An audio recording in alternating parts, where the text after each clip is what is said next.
Hola, me llamo Eduardo Trillo, soy residente primer año de Neuro y vamos a ver una clase de cómo actuar ante un paciente que nos viene por urgencias con cefalea, clase que es complementaria a la que ya veíamos en diagnóstico diferencial y que en este caso hablaremos un poquito más del tratamiento y de cuándo pedir o cuándo no pedir algún estudio complementario en función del tipo de cefalea de la que sospechemos.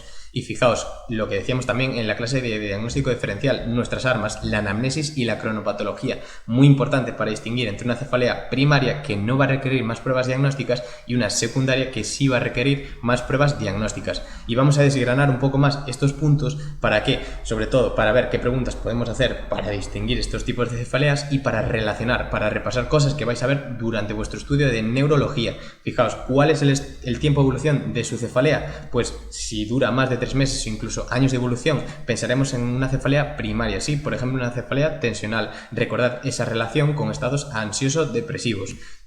Si la cefalea tiene carácter intenso, agudo, súbito, ¿qué pensaremos? Una hemorragia subaracnoidea. Diagnóstico, acordaos, hay que pedir un TAC para ver bien esa sangre blanca. Bien, ¿cuál es la edad del paciente? Pues si la cefalea es de inicio reciente y el paciente tiene más de 65 años, pues pensaremos en una arteritis de la temporal. Y acordaos que el diagnóstico es por biopsia, pero la inflamación es parcheada, por lo tanto, algo que no han preguntado, que podrían preguntar, es la imagen de una ecografía temporal, sí, donde vemos la inflamación y vemos el flujo que está muy disminuido, ¿sí? Bien, y el inicio, si el inicio es al revés, en vez de más de 65 años en personas jóvenes, ya no pensaremos en algo secundario, sino en algo primario, como una migraña o una cefalea tensional. ¿Cuánto duran los episodios y dónde se localiza el dolor? Esto es más quizás orientado hacia cefaleas primarias, porque las secundarias varían mucho en función de la causa, pero si duran de forma así de repaso entre 15 y 180 minutos, se localizan en la región perorbitaria, tienen inyección conjuntival, lagrimeo, todo esto que ya conocéis, ¿qué pensaremos? Pues en una cefalea en racimos. Y si dura entre 4 y 72 horas a nivel hemicraneal, pulsátil, tiene náuseas, sono y fotofobia, ahí ya pensaremos en ¿qué? En migraña, ¿sí? Bien, ¿hay factores que agraven o mejoren la cefalea? Pues dos ejemplos. Si el dolor empeora con la tos, pensaremos o podemos pensar en una malformación de Chiari, diagnóstico por resonancia. Acordaos, descenso de las amígdalas cerebelosas por el foramen magnum y además asocia siringomialia o puede asociarla en un porcentaje muy alto de los casos. Y si el dolor empeora con el decúbito, ¿qué pensaremos? Hipertensión, intracraneal, sí. Acordaos, puede ser secundaria, por ejemplo, a un tumor, pero acordaos de esos vómitos en escopetazo tan característicos. ¿Hay algún síntoma acompañante? Pues si hay síntomas de focalidad progresiva neurológica, es decir, pues primero tienes una hemiplegia de un brazo y se va progresando la pierna y pues por todo el cuerpo, pensaremos en algo que va creciendo a nivel intracraneal, por ejemplo, un tumor cerebral. Pero si presenta, como otro ejemplo, si presenta claudicación mandibular o polimialgia reumática, ya tenemos que pensar directamente en arteritis de la temporal. Bien, os dejo otra vez el cuadro de diagnóstico diferencial de las cefaleas primarias, que también vamos a repasar brevemente, ¿sí? Cefalea tensional, opresivo y bilateral, sí, el dolor pulsátil y hemicraneal en la migraña y en las trigeminotonómicas, periorbitario, pulsátil y unilateral. Y síntomas acompañantes, estados ansioso-depresivos en el caso de la tensional. En un 15% de las migrañas, que son las migrañas clásicas, podemos tener aura, pues en forma de lo que queráis, escotomas es lo más frecuente. Y en el caso de las cefaleas trigeminotonómicas, inyección conjuntival, signo de Horner, lagrimeo, congestión nasal, ipsilateral. Bien, ¿necesitamos más pruebas diagnósticas? Pues no necesitamos más si sospechamos de una cefalea primaria, sí, tensional, migraña, todo esto. Pero si sospechamos de una secundaria, sí tenemos que pedir más pruebas. ¿Cuáles? TAC o resonancia o las dos en función de nuestra sospecha diagnóstica. Y además, algo que no os pongo aquí y es muy importante también,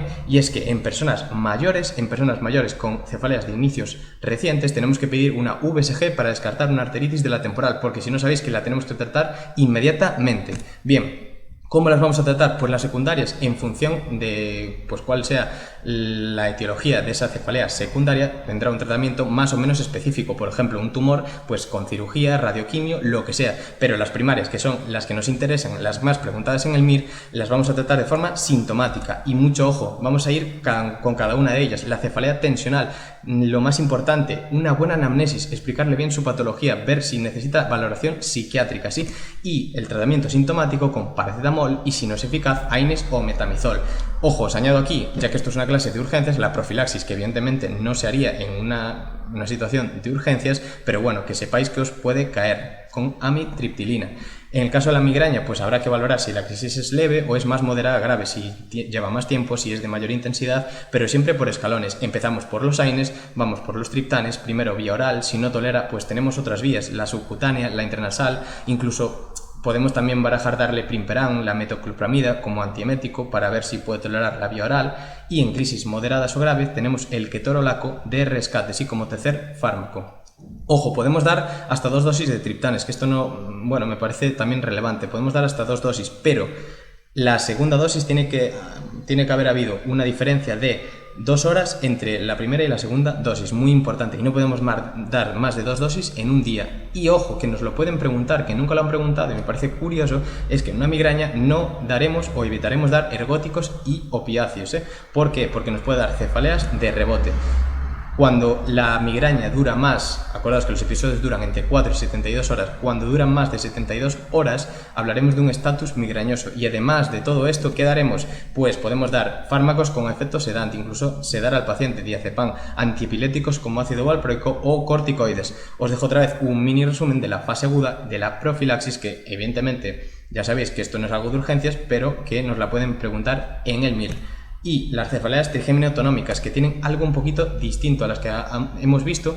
El tratamiento en fase aguda pues es con oxígeno a altos flujos, que esto es algo distinto, sí, al 100%, o que nos vale cualquiera de los dos igual. Pasa que el oxígeno es más barato, pero cualquiera de los dos tiene la misma eficacia, sumitriptán, subcutáneo o intranasal. Y algo también distinto con las anteriores, y es que desde el inicio del racimo, porque pensad que la tensional teníamos que tener 8 episodios o más para dar tratamiento preventivo.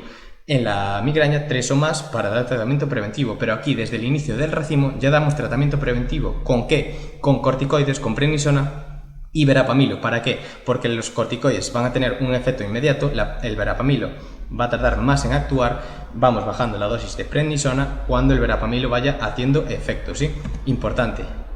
No digo más, migraña paroxística, indometacina, ultra preguntado en el MIR. Y como final de la clase, una pregunta rápida para que veáis que el tratamiento sintomático puede hacerse con oxígeno, que también es igual de válido que el sumitriptán, pero bueno, como es más barato, pues por eso lo ponen. Y recordad que es más frecuente en hombres, la cefalea en racimos. Y esto es todo. Os dejo ahí mi correo para cualquier duda que tengáis y mucho ánimo.